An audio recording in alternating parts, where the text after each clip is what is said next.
Here we are, 358 days out from the election, and the herd is thinning. Senator Tim Scott is now out. Roll tape. Suspending my campaign. I think the voters who are the most remarkable people on the planet have been really clear that they're telling me, not now, Tim. I don't think they're saying, Trey, no, but I do think they're saying not now. And so I'm going to respect the voters, and I'm going to hold on and keep working really hard and look forward to another opportunity. Now, that was a surprise to Trey Gowdy. He wasn't expecting that at all. Neither were Senator Scott's staff as well. Now, that leaves 8 Republicans competing for the 2024 nomination. Sean Duffy with me this morning. Excuse me, Tom. Now, we're down to 7 challengers to Trump for the nomination. Who do you think's the next to drop out? So we really have 3, right? We have Nikki Haley, Ron DeSantis, and Vivek Ramaswamy. Those are the 3 real challengers. By the way, Tim Scott, a great senator, smart guy, good policy guy, but he wasn't catching fire. And I think it's important as a candidate to recognize when it's not your time.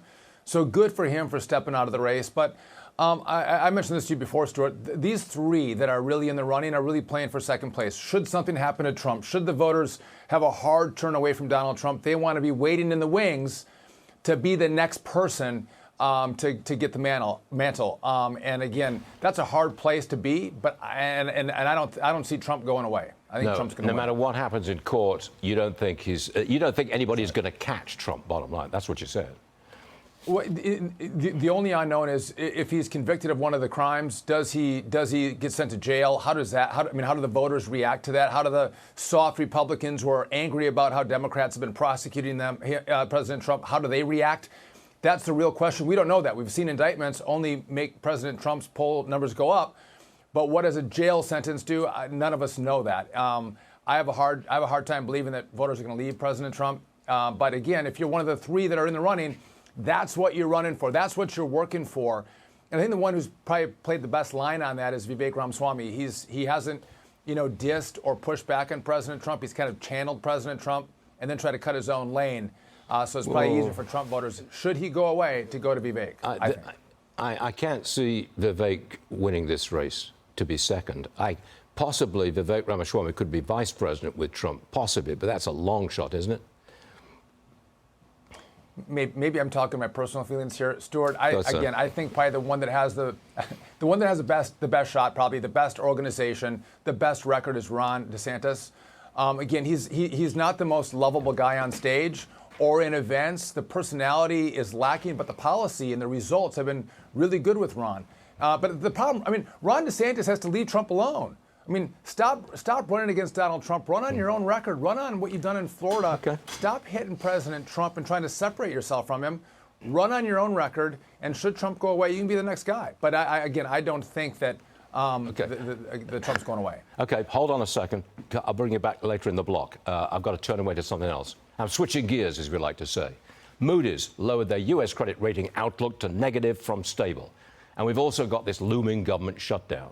The market's not reacting desperately, down 60 on the Dow, 60 on the NASDAQ. David Barnes with me this morning. What would that do for the market here, this the government shutdown and this downgrade of the debt? First of all, the debt wasn't downgraded. They kept outlook is AAA. They changed the outlook to negative. Yep. We have $32 trillion of debt.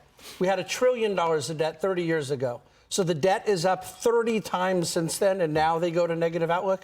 This is not the Moody's, S&P, Fitch thing doesn't mean anything to anyone. I manage almost $5 billion. I couldn't care less what they say.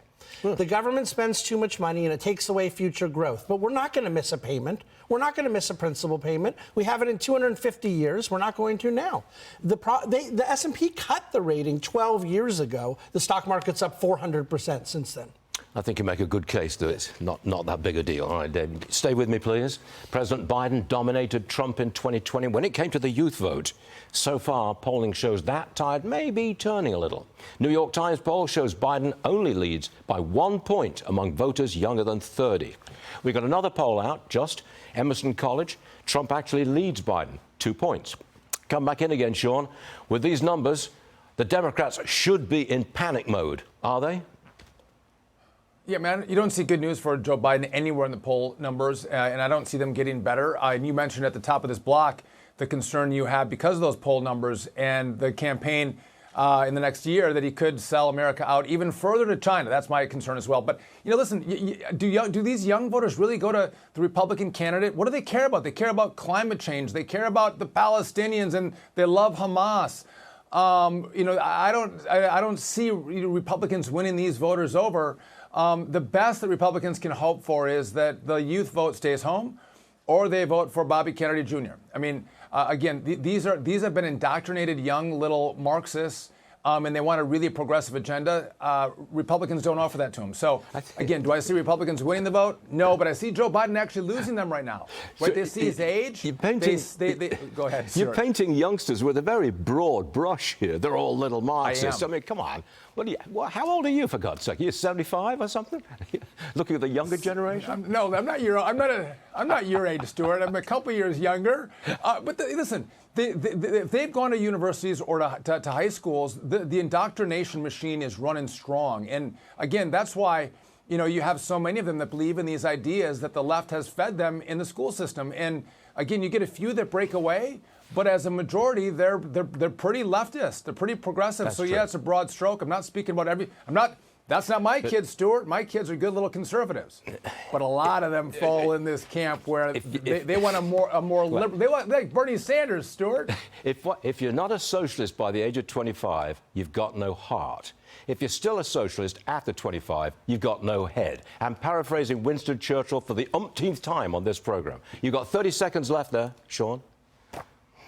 And Stuart, I love that, and I wish that was true. But the indoctrination is so strong. That used to be true, but no longer. I think these are believers who have bought into this ideology because they've been taught it. These are the kids that are afraid, that have panic attacks about climate change because they've been fed the fear in the schools.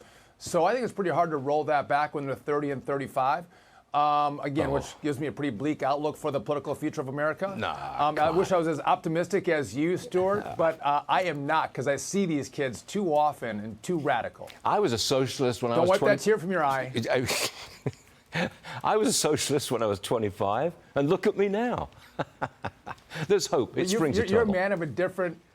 You're a different era, Stuart. No, that's true. This is a new era. Different century, actually. Duffy, we're going to be watching you. I want more of this discussion on The Bottom Line with Dagan and Duffy, 6 p.m. Eastern, right here on Fox Business. Thanks very much, Duffy. We'll see you again real soon.